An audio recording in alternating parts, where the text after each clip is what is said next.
Hello and welcome to Sad Times, the podcast by sad people for sad people. I'm your host, Alyssa, and this episode is very special, taped in front of a live studio audience. Totally kidding. My good sis Dory is in the room.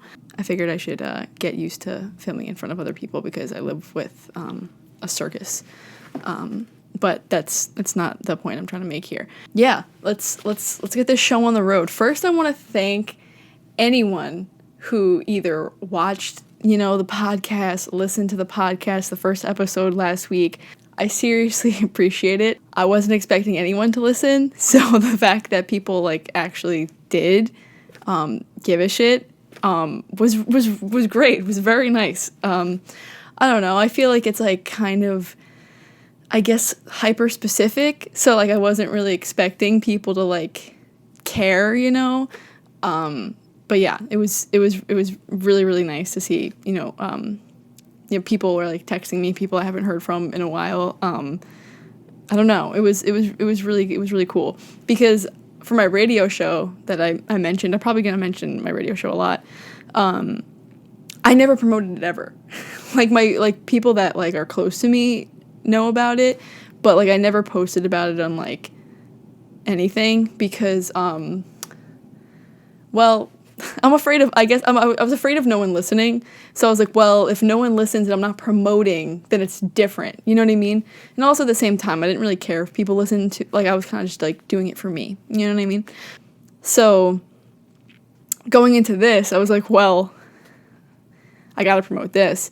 So yeah, I don't know. I guess I'm just saying thank you. Thank you for listening. I'm already blabbing too much, but I told you I'm going to over-explain things and speak too much. So you get what you pay for. You know what I mean?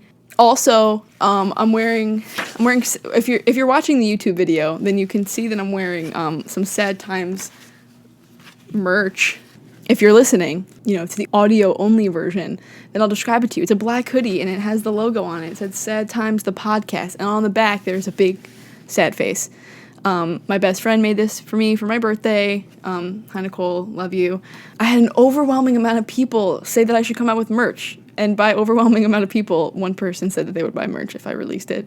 So if that's something you'd be interested in, let me know. That's very, very bold of me to assume that people would want merch for a podcast that, after the first episode. I'm getting a little too ahead of myself, but, whatever. Okay, so still talking about the first episode really quick. When I was editing it and watching it back, it frustrated me how many things I didn't talk about or how many things I left out. But I feel like this is probably going to happen a lot because it's really hard for me to stay on track because I think this might have been my other disclaimer I meant to say at the beginning of the first episode. My mind goes way faster than I can speak. So I'm already 7 conversations ahead of what I'm talking about. So it's very hard for me to stay on track. So I feel I'm definitely going to leave things out probably every episode. I'm sure I'm going to be kicking myself when I'm editing this one, being yeah, exactly. So I figured at the beginning of every episode, I'll have, a mini segment where I circle back and I talk about the things I meant to talk about the episode before, just to cover all my bases, as if anyone, really noticed besides me that I left certain things out. One album I didn't bring up, literally did not even mention, which is crazy, was Ethan Gruska's album On Guard, which featured Moses Sumney and Phoebe Bridgers, obviously. Cannot believe that I didn't even bring that up. An amazing album. If you really sad piano ballads, then I highly suggest you check it out. But also his song with Phoebe Bridgers is pretty upbeat and it's kind of a bop. There's a music video that you can go check out for it as well. He is one of the 2 producers on both of Phoebe's album. He helps her with pretty much everything. He's done a couple of her performances with her. He played piano at her CBS Saturday sessions, amongst other things, but that was the first thing that popped into my mind. An album that I briefly mentioned but actually didn't speak about was Adrian Lenker's Songs and Instrumentals. I don't know. I don't even know how I How I Forgot This, because when Anything came out, which was the lead single off of the album, I was obsessed with that song. I mean, I still love that song. I talked about her when I was speaking about the Big Thief song that came out, but I love her solo albums as well. It's definitely, obviously it's more stripped down. It's pretty much just her and her guitar. Yeah, this one was great. I love the artwork. I think it's sick. And then she has those like long instrumental tracks as well, which is really cool. She said that she like felt inspired. She was like staying in like a cabin, and just decided to, record the songs. And I think it was great. Also, titling an album songs, who else can do that besides Adrienne Lenker? I don't know. But she just performed Anything on the Stephen Colbert Show this week, so that was fun. That was pretty cool. Her last album, Hibiscus, had the song From that eventually became a Big Thief song. So I wonder if maybe that'll happen with one of these songs. I don't know. I know that Big Thief is already recording. I talked about that last week. So I don't know. Who's to say? But yeah, that was such an incredible album that came out in October, and I can't believe that I didn't speak about it like more in depth. But definitely check that out. Anything was the lead single and probably one of my top songs from the album. And lastly, an album that I did not like fully go into because I'm fucking stupid, was Hayley Williams' Petals for Armor. So I don't even know where to start with this. People have a lot of mixed opinions about this album, which I guess I understand, because it's not Paramore, but it's not Paramore, it's Hayley Williams. So whatever. I don't even care about people's opinions. You know what I mean? Whatever. It's not about them. This is about her. This is about me. It's my podcast. Regardless of what you're expecting it to be, can we just take a moment and not even appreciate? I want to just applaud her for doing this for herself. She came out here and she called her ex-husband a fucker, and she called him out, leading track Simmer, and I don't know, I just feel like anytime someone asks me who would I want to eat dinner with, dead or alive, whatever, my answer has always been Hayley Williams, because I just feel like as a woman, I just have this insane appreciation for her. I think she's just such an incredible role model, and that sounds so fucking cheesy, but it's true. She the things that she's gone through, in her personal life, in her career, everything, she's just such a strong woman. And we, throughout Paramore's discography, and now Petals for Armor, maybe another album coming soon, we'll talk about that later, we heard it all, we watched it all, and it's just so, I don't know, it's just crazy. And I've connected with those songs longer than any band, really. I mean, I found Paramore when I was, in 5th grade or something like that. So I don't know. I feel like her lyrics have always been a rock for me. So love Hayley Williams. I think it's so important that she did this for herself and she stepped outside of her comfort zone. She always said that she would never do anything solo. But I think in this particular instance, I think it was very important that she stepped out of the Paramore box for a second and released this as Hayley Williams. And Paramore's fine. They're gonna release more music. She assured that it wasn't the end of the band. They didn't break up. Everything is fine.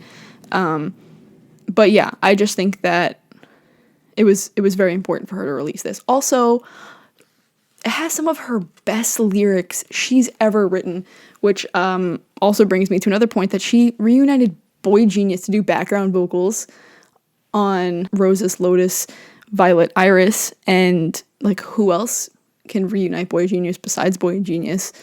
But okay, that song in particular has literally some of the best written lyrics I've ever heard in my life. Just the concepts of femininity and womanhood and strength and just everything. That song is absolutely incredible.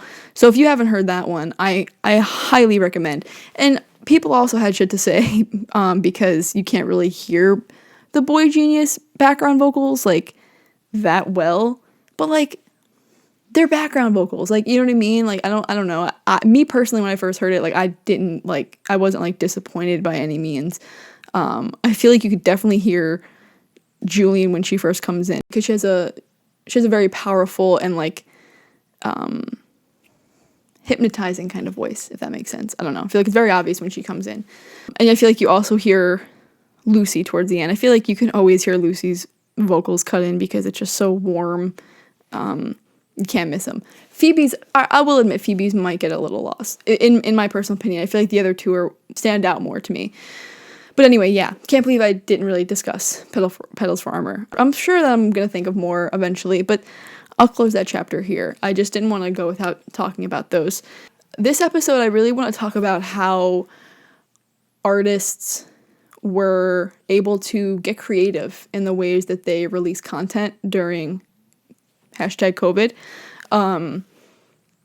Because I feel like there was definitely an evolution. You know, at first people really didn't know what the fuck to do.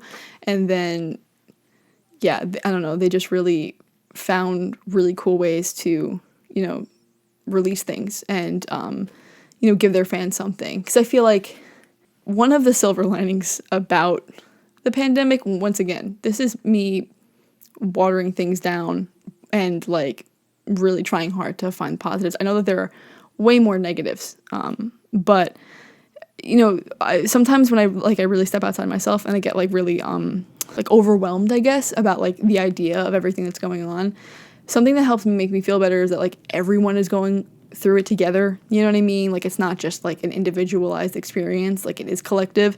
I don't know, that helps me a little bit. And that's, like, artists included, you know what I mean? Like, they are just as, you know, nervous and stressed and depressed as everybody else. So, you know, I feel like it also gave artists an opportunity, even more than ever, I feel like, to really connect with their fans. I feel like more of them felt the need to or the want to, because, like, I think they just knew that everyone is just, like, down. You know what I mean? Like, this is really just, like, such a traumatic experience, like, actually.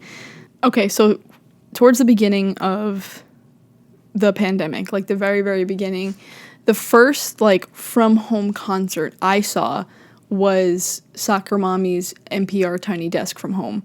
She was the first artist to do a Tiny Desk concert from home, and I remember being so excited, but also, like, a little bummed, just because, like, she hasn't done a Tiny Desk, and I'm so curious what the Tiny Desk versions, the real Tiny Desk versions, would be like, you know. But it was great, you know. Then she wound up doing a couple different, like, live streams of just, you know, it started, the NPR Tiny Desks in the beginning from home started off very simple, just the artist, maybe some acoustic instruments, and, like, an iPhone or a webcam. But it definitely evolved as you know, the pandemic kind of went on. All these artists were, like, self-producing these videos and having them, you know, professionally shot and stuff like that. Chloe and Halle had a really amazing one. Dua Lipa had a really great one. Miley Cyrus posted one just a few days ago that was so fucking good, and she had this, like, set that was, like, this, like, tiny bedroom, and she was sitting on the bed. Also, she covered Fade Into You by Mazzy Star, which I fucking loved. Yeah, Miley Cyrus is great. Also, those three artists all released really great albums last year. I won't backpedal and, like, speak about each one because I told you I was closing that chapter, but I will just mention that. All three of those albums were really great. But yeah, so that's how it kind of started. Artists were kind of just doing things from their bedroom. Like, even last week I mentioned that Phoebe did the tour around her house. She posted that dramatic Instagram video. It was like, Phoebe Bridgers live on tour, and it was like this crazy crowd. If you know this, then I don't sound crazy, but if you've never seen this Instagram video, I just sound like I make zero sense right now. But it was like an Instagram video, and it was like a tour promo, and it was like they just took this, like, crowd from this, like, random music festival, made it very dramatic, but all the dates were, like, her bed, her playing in her kitchen, playing in her bathroom. Like, she was just going, she did, like, I think it was, like, 4 or 5 different live streams just around her house. with like her guitar, and like, that was it. That was her tour. But yeah, that's how it all started. Oh, before I move on to my next little segment, also Phoebe did a Tiny Desk. And you can spot me in the Tiny Desk because she was accepting videos of fans singing the outro of I Know the End. So I dragged my sister with me, and I drove around I just drove around in my car screaming, I Know the End. And I sent it in, and I was wearing a skeleton costume, and I was very proud. I bought the skeleton costume before that. I didn't just buy it for the video. I don't know if that makes it better or worse. So yeah, if you find me, you're welcome. I did a couple different takes to that, and my sister was going to kill me. She's not gonna watch this, but I'm still sorry, Jenna. I'm very sorry. We also had KEXP sessions from home. They're still going on from home, but same like the NPR Tiny Desks. They started pretty simple, just the artists at home in front of a webcam or whatever, and now they're like the like self-produced like full performances. We got great ones from, I mentioned Julian Baker's last week. That was great. Fan Lily did one. Bright Eyes did one. You can always count on KEXP also for great interviews. Shout out to Cheryl Waters. Love her. I want to be Cheryl Waters. I think everyone does. But she's so cute, and she always asks the best questions. She's like she's genuinely a great interviewer, and I always love watching artists talk to her. I don't know. She just seems so pure, There were also so many artists using Instagram Live as like a way of like connecting with fans or releasing, or having like shows. Ben from Death Cab for QD did like a series, and I think he was like donating like profits that he was making as well. I think he was trying to raise money for various different causes. Fen Lily had her bath time series where she would just like go on and interview other artists while they were both in bathtubs, but like obviously in different bathtubs. I don't know why I had to clarify that. I think that was probably self-explanatory. But anyway, she interviewed Phoebe Bridgers. She interviewed Christian Lee Hudson. She interviewed a lot of different people. Now she's doing some other like radio show thing. Even like non-music related content, like Muna was just like Instagram living them making banana bread and like all these different recipes. Like all three members were participating. Love to see it. Like it was things like that where like I feel like everyone just wanted some kind of like human connection.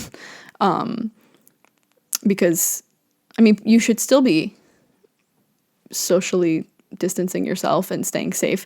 But it definitely in the beginning, it was like at a different level because, more people were listening and abiding by, those rules, You also had artists like Snail Mail and Vagabond do their Young Man Hour Instagram lives every week. I think it was every Thursday night. They would just get on Instagram live for like hours and just talk shit about the most random things.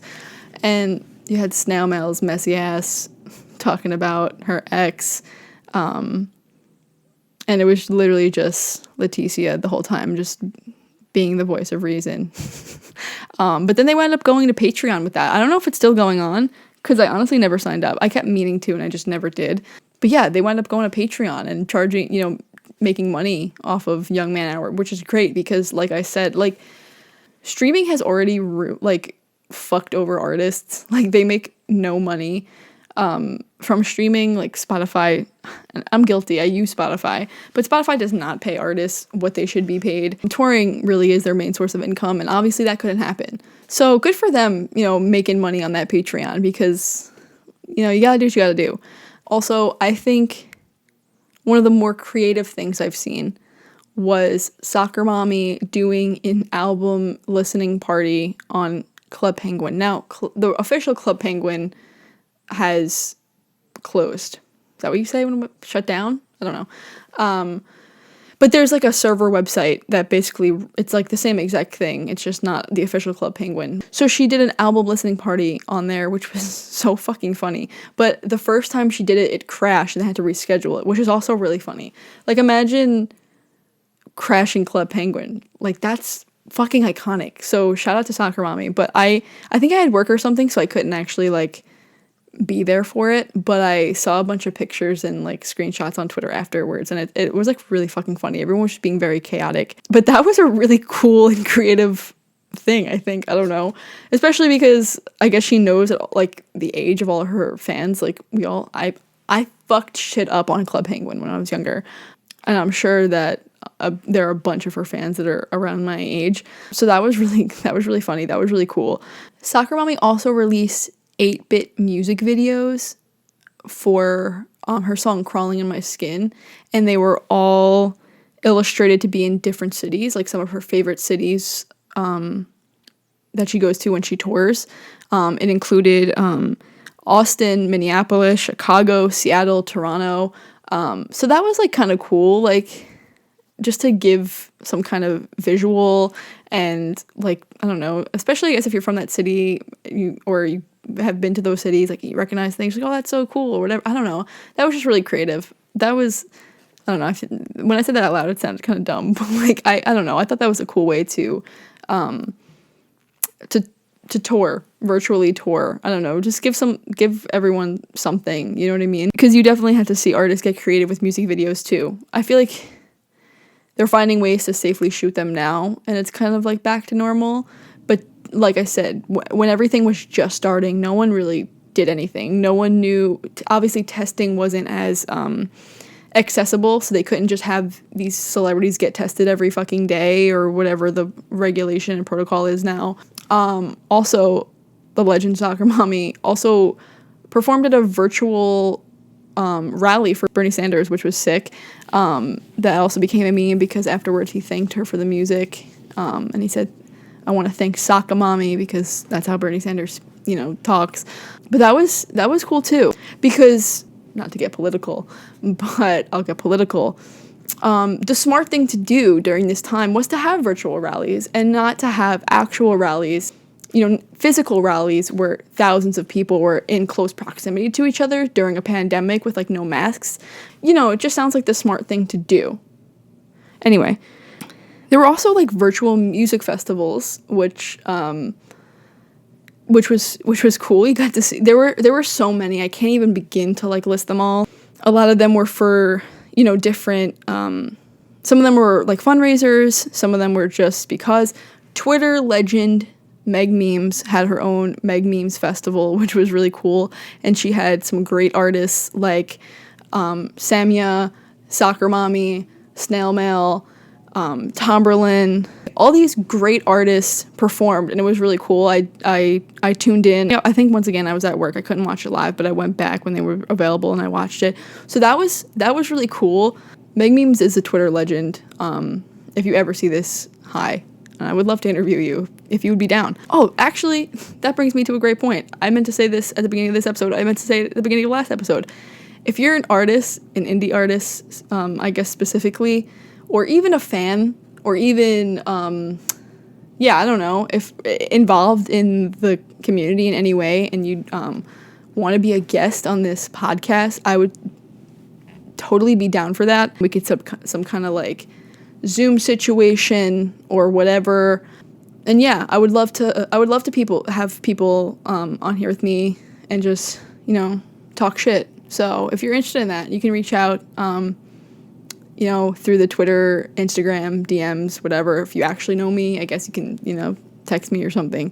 I have like 2 guests that are like down. So that'll be coming soon. Back to what I was saying. Another really cool thing that I feel like a lot of artists were taking part of were Bandcamp Fridays. And Bandcamp Friday started towards the beginning of COVID-19, and it was basically one Friday every month. All of the money made on Bandcamp went directly to the artists, which is great. This was, obviously to help with COVID relief. And a lot of artists, a lot of bigger artists wound up using this as an opportunity to give back. People releasing songs on Bandcamp Friday and then saying 100% of the proceeds are going to Planned Parenthood or, various BLM causes and stuff like that. Phoebe Bridgers released some demos from Punisher called Inner Demos that had the Kyoto demo, the Garden Song demo, and the I See You demo. You had Boy Genius release demos of like those first 3 Boy Genius songs, Bite the Hand, Me and My Dog, and Stay Down. And and they donated the proceeds, just to name a few. But so many artists did this, and a lot of artists use their voice to amplify Black voices. Like that soccer mommy, she would always tweet, "Hey, like today's Bandcamp Friday. I'm not promoting my own music. Here are some great Black artists that you should check out," which I think was super important. Once BLM was like at the forefront of things, a lot of artists were using Bandcamp Fridays as a way to give back towards bail funds and everything like that. Yeah, that was really great. And on Bandcamp, through Bandcamp, a lot of people were releasing like these large compilations of like a bunch of different artists. One that stands out to me was Good Music to Avert the Collapse of American Democracy. There were 2 volumes of that. Volume 1 had 44 tracks. Volume 2 had 77 tracks. Between the 2 of them, you had a Haley Williams cover of Color Me In by Broadcast, Matt Berninger covering In Between Days by The Cure. You had White's Blood covering River by Joni Mitchell. You had a Phoebe Bridgers Chinese Satellite demo, a Bright Eyes demo of Pan and Broom. So yeah, obviously it was just a clusterfuck of artists because there were so many fucking tracks. Yeah, like over 100 and I can't do math. Over 110 tracks. So that was really great. Another really great compilation, not through Bandcamp, but from Stereo Gum. It was called Save Stereo Gum, and it was just a bunch of covers of like 2000s pop songs. So many great artists were on there. You had Lucy Dacus cover Lips of an Angel by Hinder. You had Julian Baker cover Blink-182. There were so many good tracks on there. Illuminati Hotties were on there. Before I like start to wrap things up, I want to just once again highlight all like the cool things that Phoebe Bridgers was able to do. I know that an alternative title to this podcast could just be sucking Phoebe Bridgers' dick for 40 minutes straight, but that's fine. I'm gonna say it anyway. Between her releasing her album, finding these creative ways to do all her late night TV performances, like the first one she did was, I don't want to say the first one. I think it might be her first one. I believe it was either James Corden or Stephen Colbert, where she sang Kyoto in her bathtub with like with that microphone, like taped, and she had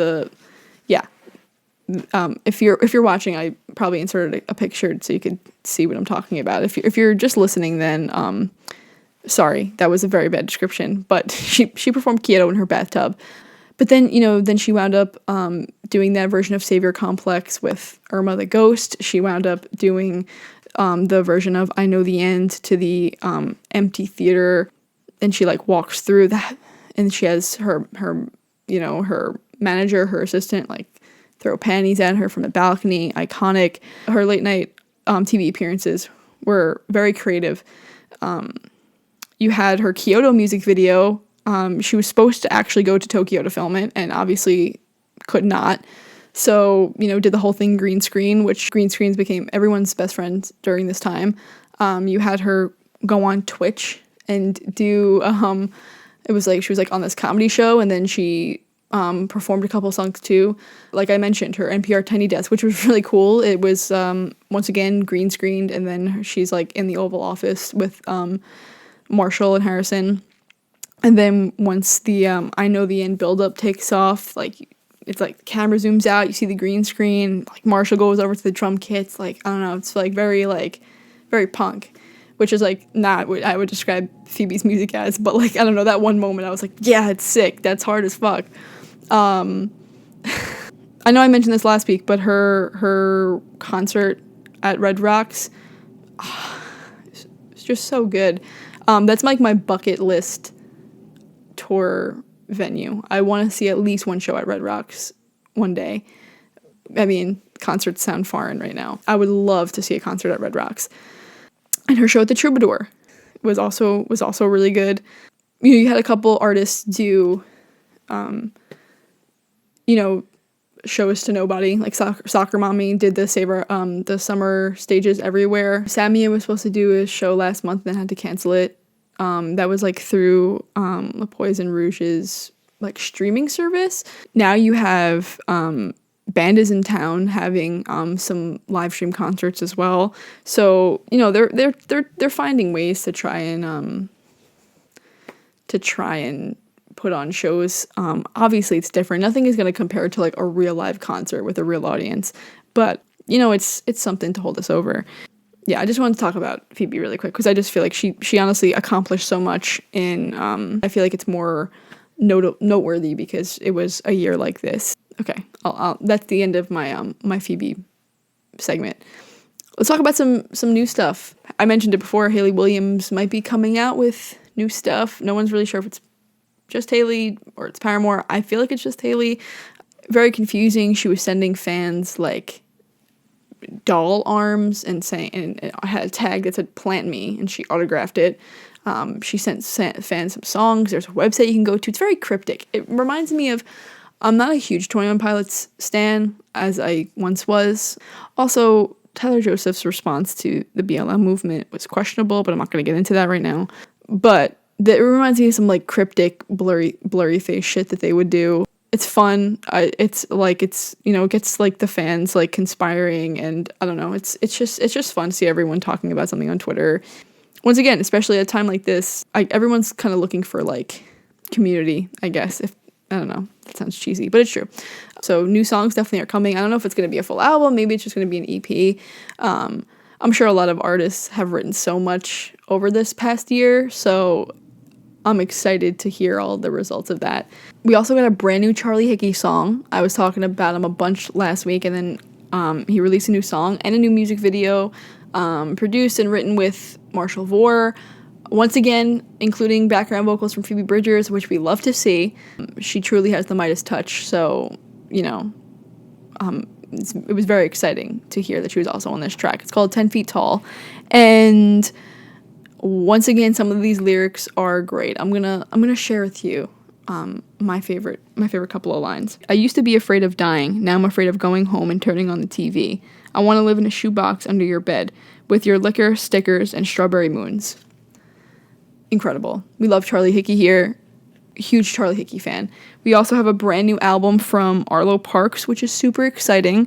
I was really loving the singles that she was putting out leading up to this album. I'm getting up the track list now so I don't forget some of my faves. The album is called Collapsed in Sunbeams. I saw a tweet last night or the day before, and it was like, Arlo Parks sings in cursive, but she's allowed to because she's Arlo Parks.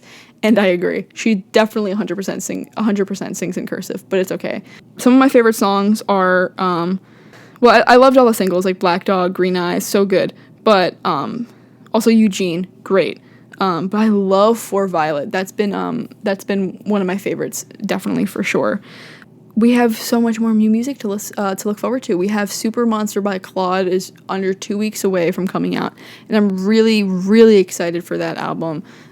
Pre-ordered it and all that good stuff. I really, really love the singles that they're putting out, and I'm just excited to hear the whole thing. I know it's gonna be great, and I can't wait to talk about that once that comes out. Also, we're less than a month away from Little Oblivions from Julian Baker, which I raved about, last week, so I won't get into it again.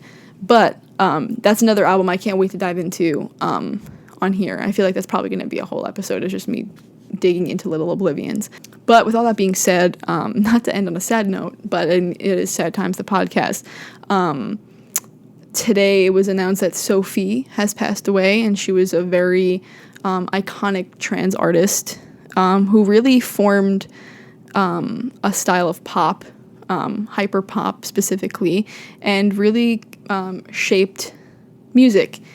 This is the statement from her team. It is with profound sadness that I have to inform you that musician and producer Sophie passed away this morning around 4 a.m. in Athens, where the artist had been living following a sudden accident.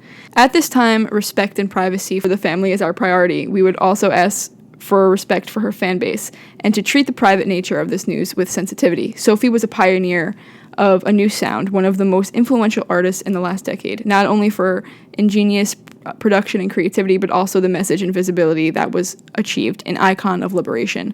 So a lot of people were obviously tweeting about this all day because she has impacted, a lot of people's lives. There aren't a lot of trans artists, so it's amazing that she left this incredible mark, but obviously it's so sad that she had to go so soon. So with that being said, the song of the day is going to be a song by Sophie. It's Okay to Cry. It's one of my favorite songs by her, and I could not have the song of the day be by her. So I highly suggest you check it out. Also check out everything else I mentioned, especially the Arlo Parks album. I think it's really great. There's also a deluxe version where she has her lo-fi sessions included, so you could hear her cover of Moonsong by Phoebe Bridgers, Bags by Claro, and so much more. Definitely check that out. But I think that's it for this episode. I think I rambled enough. I'll be back next week. If you made it this far, thank you for listening again, because it can't be that much fun to listen to me talk for fucking 40 minutes straight. So yeah, as always, stay kind and stay sad.